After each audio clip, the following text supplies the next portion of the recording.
Bonjour à toutes et à tous et bienvenue dans Curiosité. Cette semaine, nous partons à l'espace d'art contemporain André Malraux pour découvrir l'exposition de fin d'année de l'AFAP, l'atelier de formation aux arts plastiques de Colmar.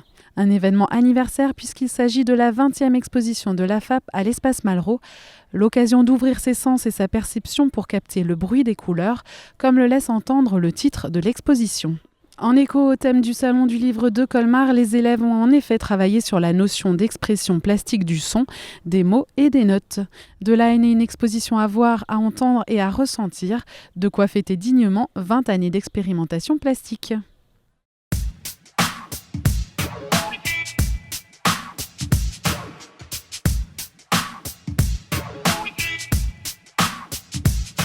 L'espace d'art contemporain André Malraux accueille comme traditionnellement chaque année les travaux de l'ensemble des élèves de l'atelier de formation aux arts plastiques de la ville de Colmar. 132 élèves, qu'ils soient évidemment inscrits en périscolaire, en cours du soir ou en classe préparatoire au concours des écoles supérieures d'art.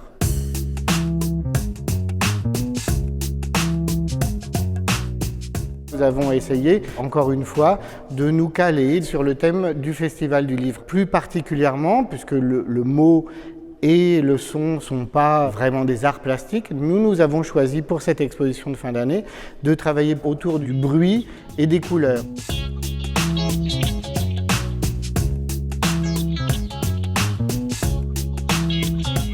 Nous avons axé l'ensemble de la pédagogie autour de la notion du son, du mot, de l'image, le rapport entre la musique et les arts plastiques. On utilise souvent les mêmes vocabulaires, par exemple variation, par exemple rythme, par exemple composition. Il y a une sorte de musique dans le travail des arts plastiques.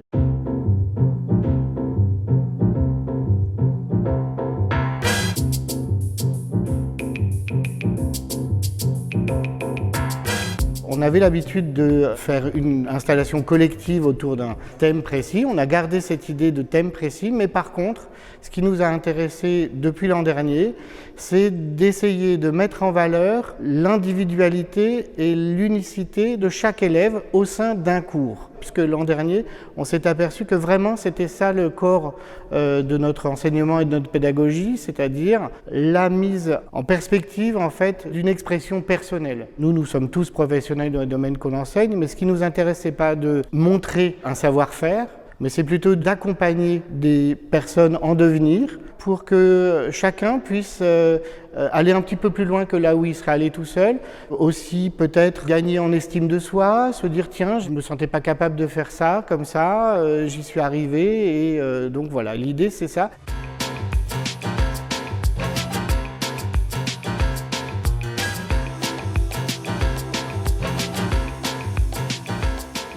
J'ai démarré il y a une vingtaine d'années en emmenant ma fille au cours du samedi après-midi et je me suis inscrit en même temps qu'elle à ce cours.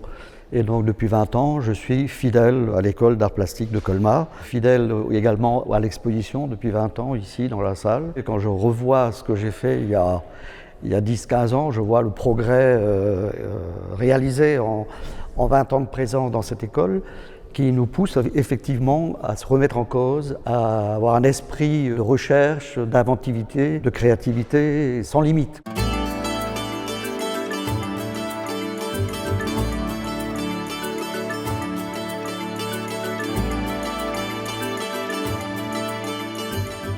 Au départ, bruit et couleur, quand on a annoncé le thème, j'étais relativement sceptique parce que je me disais je ne vois pas le bout de mon travail et vers quoi je vais tendre.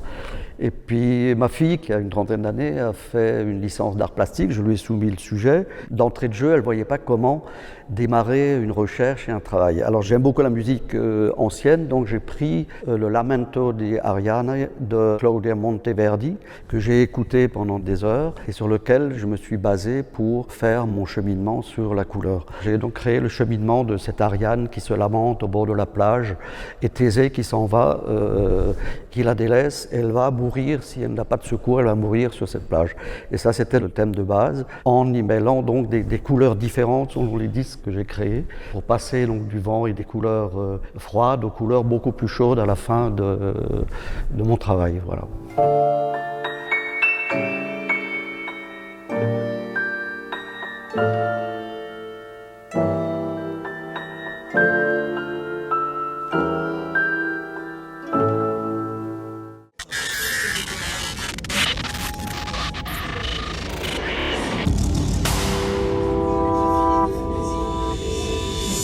C'est une installation qu'on a mis au point à 2 avec Maxime Ta par rapport au thème qui est le bruit des couleurs. Pour nous, c'était l'évidence même que c'était sur le thème de la publicité parce que c'est quelque chose qui a rapport à l'image, à la couleur et au son. C'est un espèce d'amas au quotidien qui nous influence et qu'on voit un peu partout.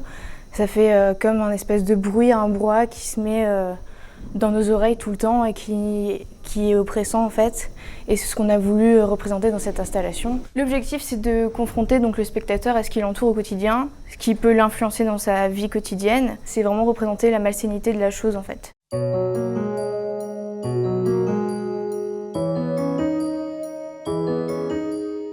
J'ai fait un bac L, option art plastique. Et puis je ne me voyais pas faire autre chose en fait. Et pour moi la prépa c'est une année pour soi en fait. C'est plus comme au lycée où on fait l'exercice parce qu'il faut le faire. C'est dur à assimiler au début parce qu'on est encore dans le scolaire, lycée, cadré. Il faut se décadrer en fait pour pouvoir pleinement vivre l'année de prépa et vraiment se nourrir soi en fait. Et il ne faut pas penser aux profs, aux machins, ils sont là pour nous aider. Et nous aider à nous guider, à nous accompagner. Mais c'est pas eux qui décident pour nous, c'est nous qui devons dessiner pour nous.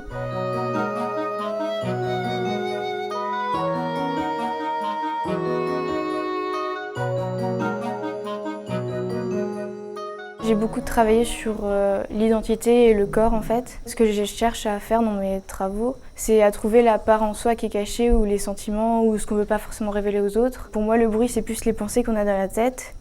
Et la couleur, en fait, c'est les dessins ou les sentiments. Et du coup, j'ai travaillé sur des projections et j'ai projeté donc, des peintures ou des dessins que j'avais faits, des croquis, sur les visages des personnes. Et du coup, ça permettait de les rendre vivants. Donc du coup, vivants, mouvements, bouger, ça faisait du son, du bruit. Et après, c'est de la photo, donc ça le capture dans un temps donné et ça devient silencieux. On peut que le lire sur l'image, en fait.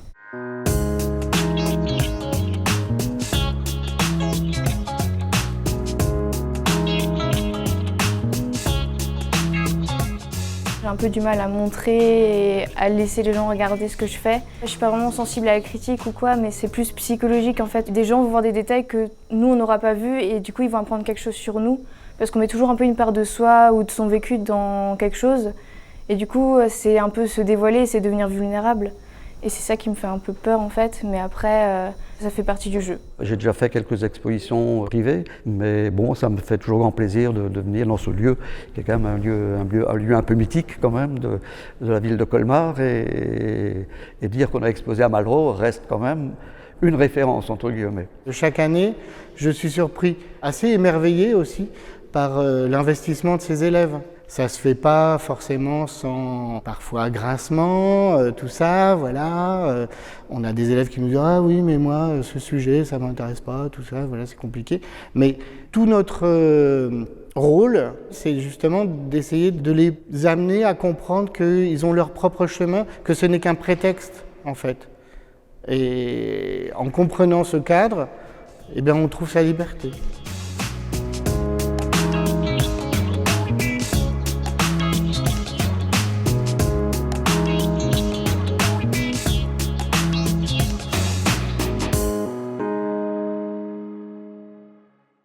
Si vous souhaitez découvrir l'exposition Le bruit des couleurs de l'atelier de formation aux arts plastiques, sachez qu'elle sera visible jusqu'au 30 juin à l'espace Malraux. Pour toute information sur l'exposition ou les cours proposés par l'AFAP, vous pouvez contacter le numéro suivant 03 89 24 28 73. C'est ainsi que s'achève ce numéro de Curiosité. Je vous retrouve la semaine prochaine pour notre dernier rendez-vous de la saison. À cette occasion, je vous proposerai une émission un peu spéciale. En attendant, salut!